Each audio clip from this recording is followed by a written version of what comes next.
Je suis très heureux d'être ici encore une fois. Je ne sais pas pour vous, mais moi, je suis heureux d'être ici. Père, au nom de Jésus, nous te remercions pour les personnes qui sont ici et ceux qui regardent en ligne. Seigneur, ouvre nos cœurs et nos pensées pour recevoir ta parole. Et ce que tu veux que nous recevions par rapport au cœur du Père, nous te remercions au nom de Jésus. Amen. Alors, voici le troisième sermon de la série du cœur du Père. Le premier message était de reconnaître le cœur du Père et le fait aussi que moi-même, comme un père ou comme un autre père humain, nous ne pouvons pas être des pères comme Dieu peut l'être, avoir le cœur d'un père comme Dieu l'a. La deuxième chose, c'est que nous avons des obstacles dans nos vies qui nous empêchent de recevoir le cœur du Père. Et ce que Dieu veut savoir, c'est que nous n'allons pas au travers de ces obstacles avec l'humain, avec nos forces humaines, mais il veut que nous nous fions sur lui. Et il veut que nous recevons son cœur de Père. Et aujourd'hui, je vais partager sur le troisième message c'est de relâcher le cœur du Père. Et pendant que je faisais les recherches pour ce message, j'ai demandé au Seigneur qu'est-ce qu'il voulait que je vous partage aujourd'hui. Il y a 3 choses qu'il m'a demandé, qu'il m'a dit. C'est parce premièrement, la première des choses, c'est que Dieu nous a commandé de faire cela. Il nous a ordonné de le faire.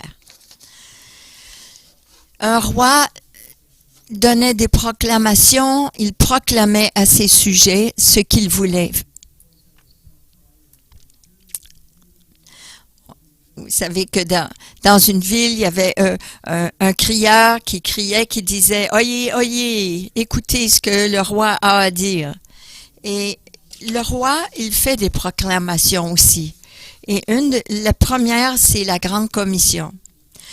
La Grande Commission, c'est un des grands passages de la Sainte Bible. C'est la dernière instruction qui a été enregistrée, les instructions que Jésus a données à ses disciples. Et il a donné des instructions à ses disciples de ce qu'il voulait d'eux, de leur part. On trouve cela dans Matthieu 28, 18 à 20. Et j'aimerais que vous le lisiez avec moi. Or, Jésus est venu les voir et il dit, « Toute autorité dans les cieux et sur la terre m'ont été données. Donc, allez et faites des disciples de toutes les nations, les baptisant dans le nom du Père, du Fils et du Saint-Esprit, et leur enseignant à obéir tout ce que je vous ai commandé. Et je suis, en vérité, je suis avec vous toujours jusqu'à la fin de l'âge. » Alors, quelle est la signification de la Grande Commission pour nous, les chrétiens? J'aimerais qu'on regarde ces parties-là. La première, c'est verset 18, c'est que toute autorité a été donnée à Jésus. Toute autorité dans le ciel et sur la terre m'a été donnée, dit Jésus. Et Jésus valide son autorité qui lui a été donnée par la part du Père. Comment pouvons-nous avoir la foi dans ce que Dieu peut faire pour nous si on ne peut pas croire à son autorité? Il le déclare, son omnipotence.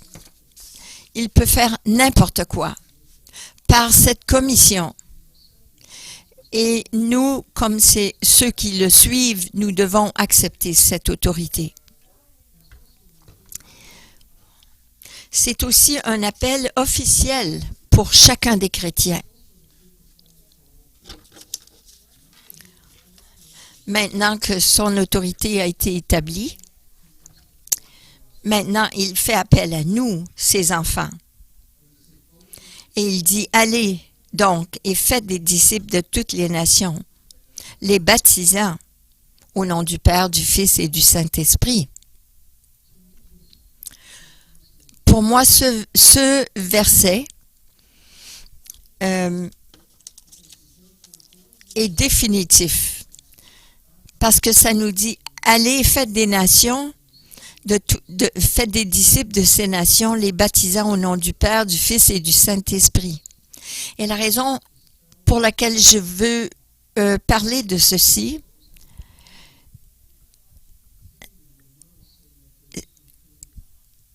et c'est comme j'ai entendu d'autres dénominations dire qu'il n'y a pas de Trinité.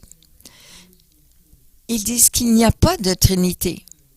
Mais s'ils ont la même Bible que nous, c'est très clair qu'il y a une Trinité, le Père, le Fils et le Saint-Esprit. Le verset 20 est une clarification finale de la direction que Dieu nous donne, ainsi que la promesse. Ça nous dit, en leur enseignant d'observer toutes les choses que je vous ai commandées, et voici, je suis avec vous jusqu'à la fin de l'âge.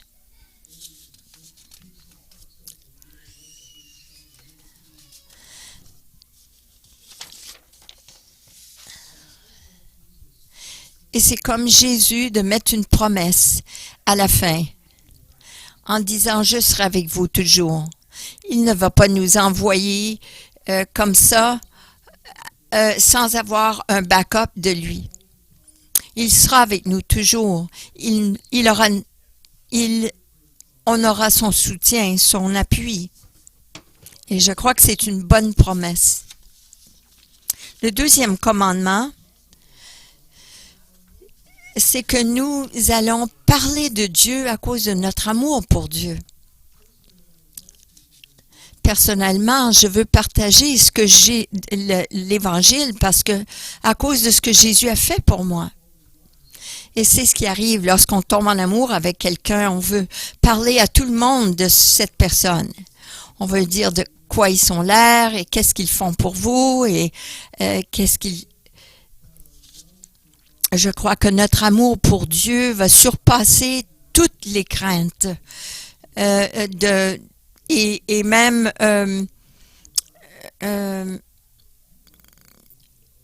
notre gêne de partager l'Évangile avec les autres. Et avant même que je me marie, je voulais parler de ma fiancée à tout le monde. Je ne pouvais pas arrêter de parler. On ne pouvait pas me taire. Mais je crois que c'est la même chose lorsqu'on a une relation avec Dieu à cause de notre amour pour lui. Et ce qu'il a fait pour nous, je veux vous dire, on dit, j'aimerais te parler de quelqu'un qui a changé ma vie.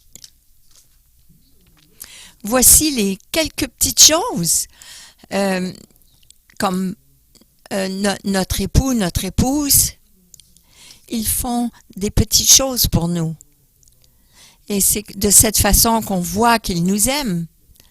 Et à chaque jour, je vois les petites choses que Dieu fait dans ma vie. Elles ne sont pas des grandes choses, mais je sais qu'il est là.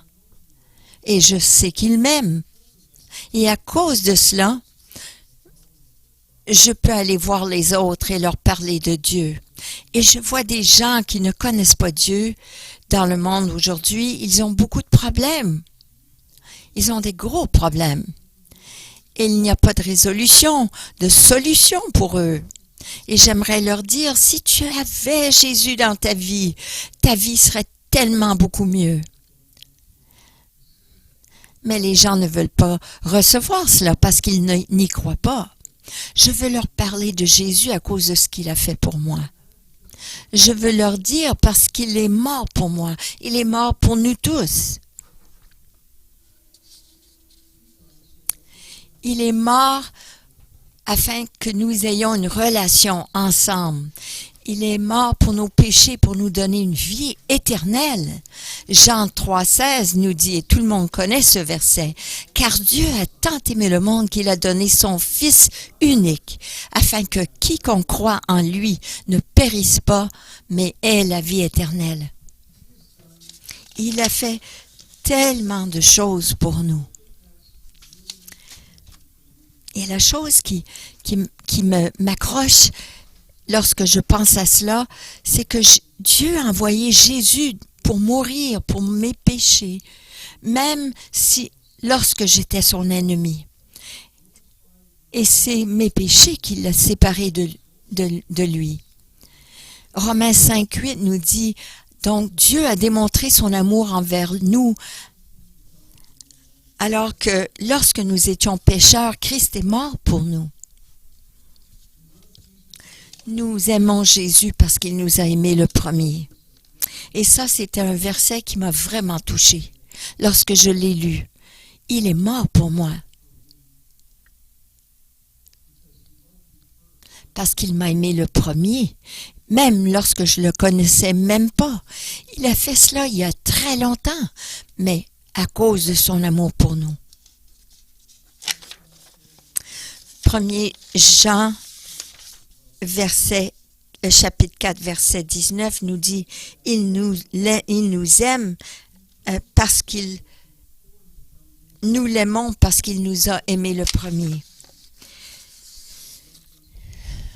Si on regarde Éphésiens 1,4, ça nous dit, comme il nous a choisis en lui avant la fondation du monde, afin que nous soyons saints et sans tache devant lui dans son amour.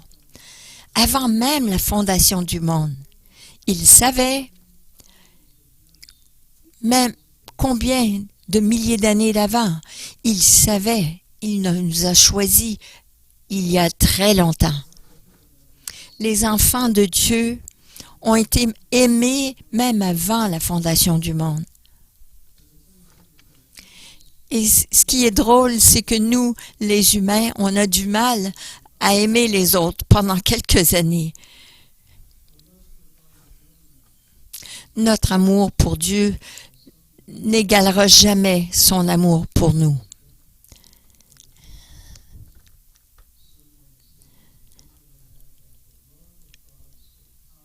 Et que, comme je vous ai partagé dans mon premier message, c'est que l'amour de Dieu était tellement puissant dans ce rêve que j'ai eu. J'avais l'impulsion de partir, de voler. C'était tellement réel, tellement puissant. Nous aimons Dieu parce qu'il nous a pardonné nos péchés. Mais on doit se repentir. On doit avoir vraiment un cœur contrit. Luc 7, 48, nous voyons que Jésus, dans cette histoire, il visite un pharisien. Et dans cette maison, nous voyons cette femme qui lave les pieds de Jésus. Et on peut voir qu'elle était remplie, un cœur contrit. Elle demandait pardon pour ses péchés. Et Jésus s'est tourné vers elle et lui a dit, tes péchés te sont pardonnés. Parce que Jésus pouvait voir qu'elle l'aimait de tout son cœur. Et qu'elle avait vraiment un cœur de repentance. La Bible nous dit pas quelle sorte de péché, mais ça nous dit quand même, on peut utiliser notre imagination de voir à tel point qu'elle était pécheresse. Même si les pharisiens essayaient de la mettre de côté, ils ne l'aimaient pas, mais elle ne voulait pas quitter. Elle s'est tournée vers Jésus, elle s'est mise à genoux, elle a mis le parfum sur ses pieds et elle l'a oint. Et Jésus là a dit à ces pharisiens, il leur a dit, ne l'arrêtez pas parce que elle est en train de me oindre pour mon ensevelissement. Lorsque je faisais des recherches pour ce sermon, j'ai vu quelques témoignages de personnes qui disaient pourquoi ils aimaient Jésus.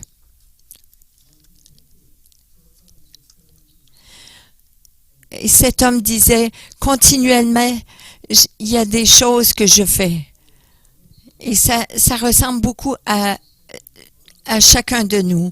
On essaye, mais on échoue. Et souvent, on ne comprend pas. Et on sait qu'on pêche continuellement, mais Dieu nous a pardonné.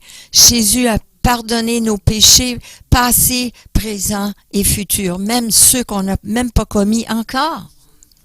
Un autre a dit, personnellement, je crois que ça a à faire avec ma confiance complète en lui. Dieu, il sait combien de cheveux nous avons sur la tête. Il sait combien de péchés nous allons pécher ou que nous avons péché. Mais malgré cela, il nous aime. Et je crois que c'est merveilleux. Jésus nous aime parce qu'il nous donne la vie éternelle. Lorsque je travaillais, j'ai témoigné à cet homme qui travaillait à mes côtés, et je lui dis, tu as la vie éternelle au travers de Jésus. Et ce qu'il m'a répondu, c'est, oh, moi, je ne veux pas vivre pour toujours. Je veux juste avoir du plaisir. Et j'ai pensé que c'était qu'il a un esprit étroit, cet homme. Mais voilà que 1 Jean 5,11 nous dit, Dieu nous a donné la vie éternelle et cette vie est dans son Fils. Il y a des gens qui croient en Dieu, mais ils ne croient pas en son Fils Jésus. Mais on ne peut pas aller à Dieu sans le Fils. Il est le chemin, la vérité et la vie. Et personne va au Père sans lui, au travers de Jésus. Et les gens oublient cela. Il y a tellement de versets qui parlent de ceci, qui parlent de Dieu qui nous donne la vie éternelle.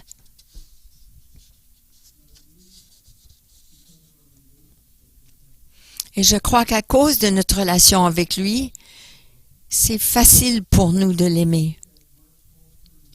Si on regarde Marc 12, 31, ça nous dit ceci. Et c'est des choses que Dieu nous demande.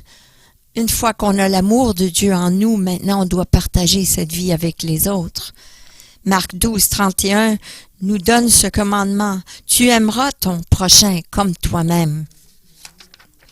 Je suis sûre que vous êtes d'accord avec moi que parfois c'est difficile d'aimer les autres. Je ne sais pas comment aimer ces gens.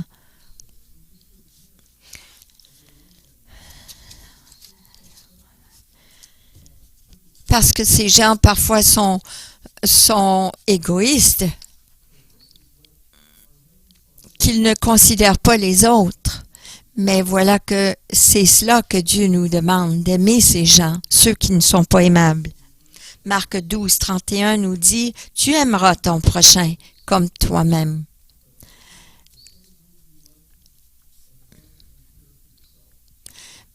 Alors Dieu nous demande d'aimer ces gens comme on s'aime nous-mêmes. Et c'est très difficile à faire.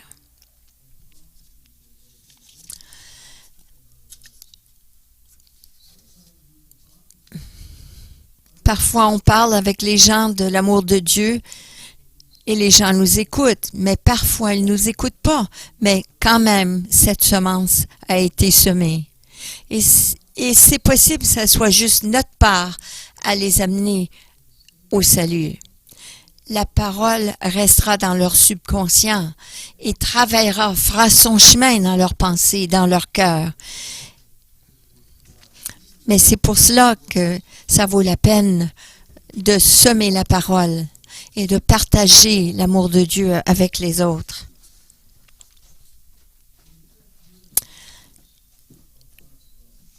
Comme vous voyez, on est des ambassadeurs de l'amour de Dieu.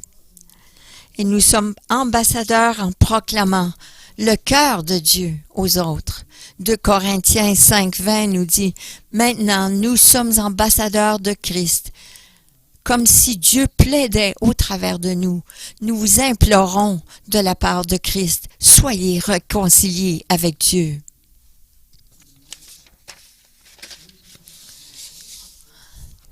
Un ambassadeur vient d'un pays et représente un pays à un autre pays. Il doit être sans reproche et représenter ce pays. Nous sommes des ambassadeurs par nos actions. Nous démontrons le cœur du Père. Proverbe 13:17 nous dit, « Un messager méchant, il tombe dans le trouble, mais un ambassadeur fidèle amène la santé. » Soyez un fille de Dieu, en parole et en vérité, en action. Agissez comme un enfant de Dieu. Une des raisons pourquoi les gens ne veulent pas entendre parler de l'Évangile, c'est parce que les chrétiens, l'enfant de Dieu, ne vit pas comme la parole de Dieu l'enseigne. Et les gens disent, pourquoi est-ce que je te suivrais? T'es pas plus différent que moi. Tu sacres, tu vas au party, tu fais qu'importe. Pourquoi est-ce que moi je me mettrais sous les commandements de Dieu que tu vis comme moi? Non, je ne veux pas faire cela. Une personne m'a dit pourquoi, les raisons pourquoi il n'allait plus à l'église. Et c'était cela, à cause de la façon que les chrétiens se comportaient. Ils ont dit non, je ne veux pas cela. Je ne vois pas l'amour et je ne ressens rien qui démontre, qui me donne de l'appartenance. Nous sommes des ambassadeurs à cause de nos attitudes. Comment nous exprimons le cœur du Père? Philippiens 4:8 nous dit finalement, mes frères, que ce soit vrai, les choses qui sont nobles, les choses qui sont justes, qu'importe les choses qui sont pures, les choses qui sont belles, les choses qui ont un bon rapport, s'il y a une vertu, s'il y a quelque chose qui vaut la peine de louer, méditez sur ces choses. Ce que nous lisons et nous méditons change nos vies pour le bon ou le mauvais. Si vous passez votre temps à regarder les mauvais films, regarder les mauvaises choses, aller aux endroits qui ne sont pas pour un chrétien, nous sommes le produit de notre environnement. Et si vous vivez une vie de péché, vous allez produire cela.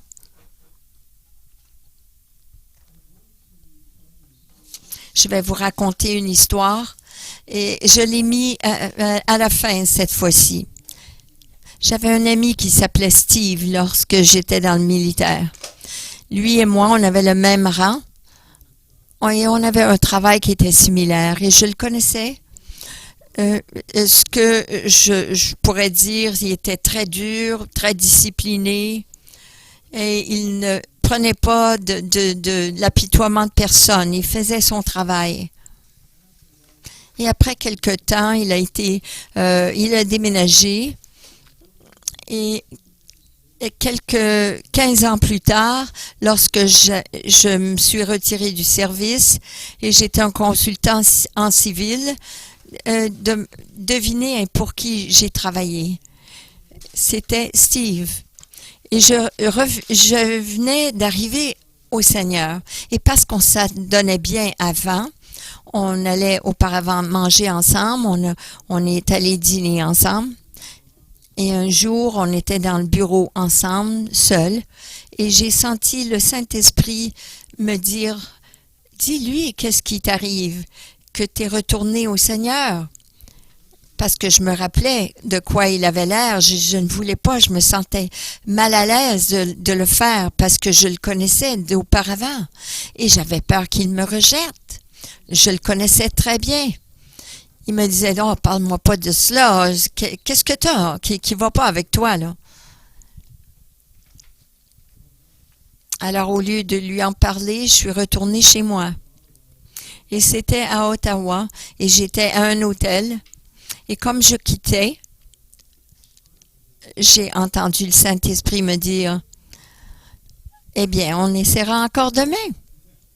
Et puis là, j'ai dit, oh non, est-ce que je dois faire ça? Le lendemain, la même chose. J'ai dit, OK, Seigneur, si on a notre lunch ensemble, seul, je vais lui parler. Mais devinez quoi? On a eu notre lunch ensemble, seul, la deuxième journée.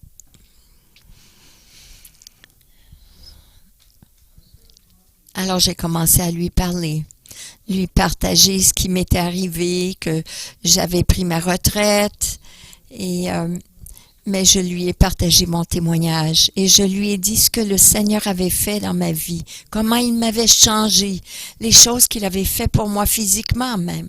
Même ça, c'est une autre histoire. Et j'ai pensé, sûrement, je vais avoir cette réaction que je m'attendais. Mais la chose très drôle, il m'a regardé, il était... et il m'a regardé, il a regardé la table, puis là, il a commencé à me partager qu'il avait une fille avec qui il vivait, qui avait le stade 4 de cancer. Et là, il se sentait hors contrôle. Il voulait l'aider, mais il ne pouvait pas. Il n'avait aucun recours. Les médecins avaient dit qu'ils ne pouvaient rien faire d'autre pour elle. Et puis là, je me suis mis à penser à cela. On peut voir l'extérieur de la personne, mais on ne sait pas ce qui se passe en dedans, à l'intérieur de cette personne. Et on ne sait pas s'ils vont être ouverts à entendre l'Évangile. Et lorsque je partageais cela avec lui, il m'a dit, « Je suis très content pour toi. Et je suis content que tu as trouvé quelque chose pour t'aider dans ta vie. Mais moi, j'ai pas trouvé cela. » Et c'est là que je lui ai répondu, « Si tu viens à Dieu, Steve, Dieu peut t'aider. »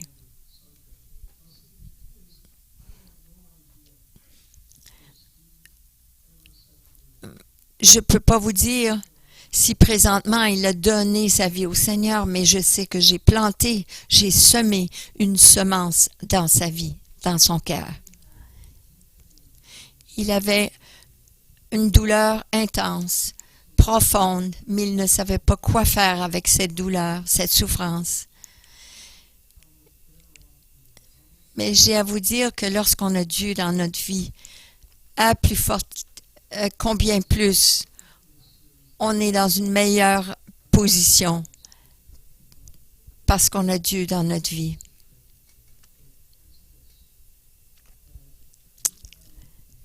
Nous avons un Père céleste qui nous aime. Il nous aime mieux et au-delà de l'amour d'un Père humain parce qu'on a des défauts, parce qu'on vit dans un monde déchu. Et nous avons beaucoup de choses dans notre vie.